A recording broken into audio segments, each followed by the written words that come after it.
Okay guys, I'm going to tell you a wee mayfly pattern. Now this is just a variation on a fly called Staun's Pearly Mayfly. The Staun's Pearly Mayfly was first tied by a gentleman called Staun McCart. So I'm just going to tell you just a variation of it. The hook in the vise is a size 10 standard heavyweight wet fly hook. The thread I'm going to use to tie the fly is uni thread 801 black.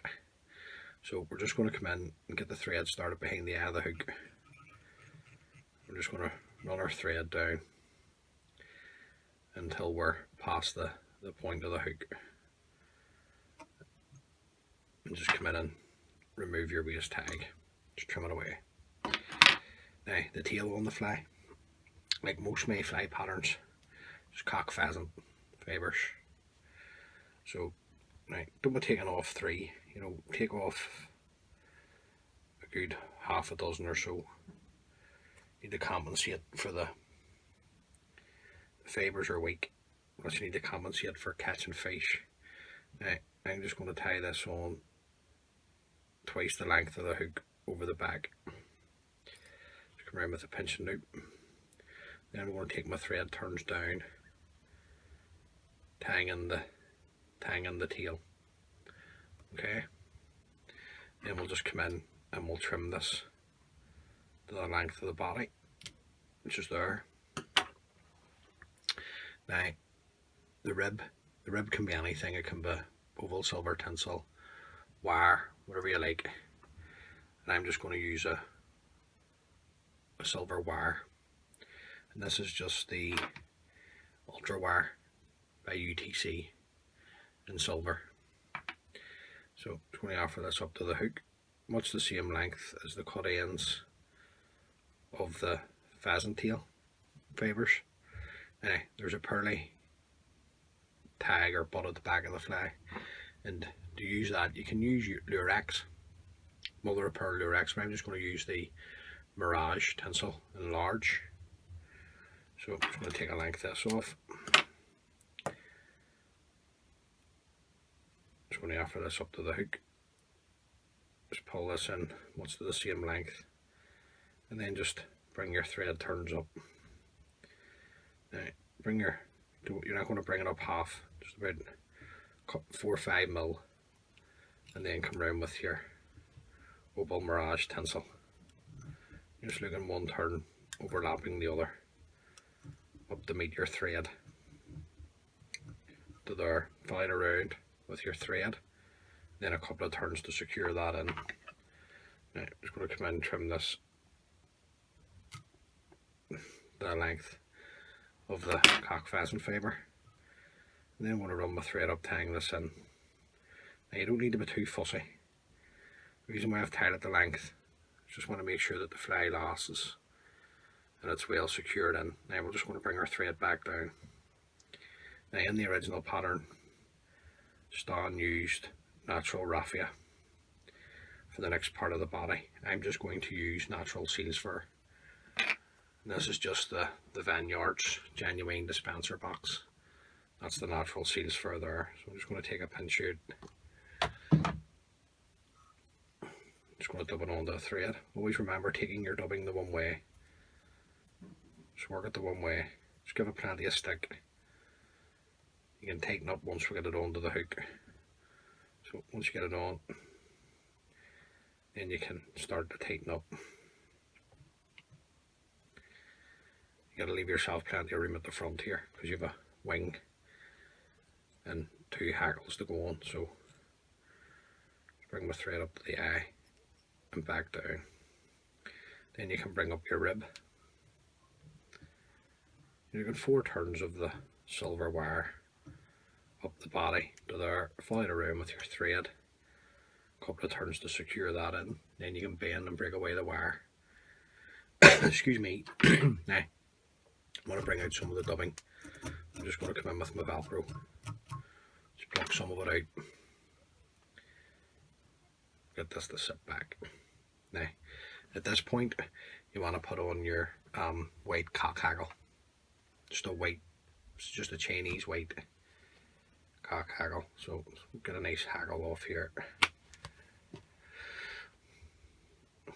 stroke the fibres back to reveal the tip.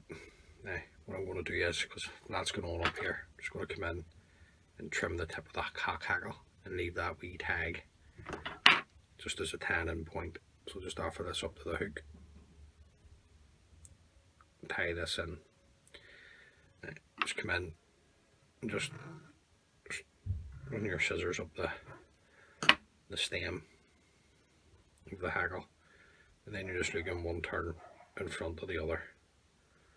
Now the turns, like I say in all my videos, turns of haggle are up to you. It's your fly. It's how you like to dress them. But 3 turns for me is usually enough. So that's the 3rd turn there. Now that's plenty. So I'm just going to hold it there, follow it around with my thread, 1 turn in the hold, then a couple of securing turns. Then I'm just going to come in and trim away the stem. Anything that's going forward, just stroke it back, get another couple of thread turns in there just to hold it all in the position. Now we're not looking too bad. Now there's a small wing on the fly, and it's just a bronze mallard. Now all I do is just take away the rubbish at the bottom and then bring enough out for to create myself a wing. Then I just tear this away, then just fold it in on itself. Fold it in itself once or twice, just depends on the feather, just like that. Okay, now I'm just going to offer this up to the hook. It's only a small wing, it's not to be, so I'm just going to look the tips of the bronze mallard coming into the tail. Then I'm just going to come in and fold it onto the hook shank as close as I can get it, and nice tight turns. Now I'm just come in and have a wee look. I'm happy enough with that, so just get a nice pair of sharp scissors and trim away the excess of the bronze mallard, and then we'll take our thread down over the cut ends of the bronze mallard and back up nice and tight. I think it wants to go forward, just bring it back. Now the next haggle on the fly is just a French partridge, natural French partridge. So just take away all the rubbish from the bottom, just stroke back the fibres to reveal a tip. Now I'm going to do the same thing I did with a white haggle. Just come in, get your tip, your scissors, just knock the tip off, just leaving that wee tag to tie in with. Just offer it up to the hook and just nice tight turns now, just to secure it all in nice and tight. And then you can just bring around your French partridge. Now in terms of the French partridge, like any other haggle, it's up to you. Some boys like it really thick, there's other boys that don't, so it's how you like to face the fly, how you like to tie it. Good fly to have in your box. This pattern, you'll get this pattern here, or sorry, the actual pattern, you'll get it out of Patsy Deary's book, the original pattern. That's going to be plenty for me there, so I'm just going to come around with my thread, get a nice tight turn in to the stem of the haggle, nice and tight now. And I'm going to strip this rubbish, or the rest of the fibre, sorry, off the stem. Then I'm going to fold the stem back, so I'm going to take another turn right down, tight up against the eye, fold the stem back, and then bring my thread turns from the eye up over the top of the stem, nice and tight. Taking really tight turns of thread here, right up over the top, keeping your thread tight, break away the stem. There's just a wee fibre here, you can't see it on the camera but I can see it, and let's just take it away, just to do my low fin. Now just come in, keep your thread tight, just come in with your whip finishing tool and throw in a whip finish. Pull the thread nice and tight, come in and trim away the excess. Now we'll just come in and get the wee pattern sitting open some of the French partridge up. Get it sitting nice. Just to seal the head up, I'll just come in with a drop of varnish under the head. This is just the Vineyards varnish that I'm using. A clear cellular. It's right the whole way right round. Now, just want to check, make sure that the eye's clean. So, a tiny bit of waste wire on my desk here. I'll just poke that through the eye. Make sure it's clean. There's nothing worse if you get out on the bank of the boat and trying to put a fly on the cast and it's blocked up with varnish. So there you go, guys. That's just a variation on Stan's Pearly May.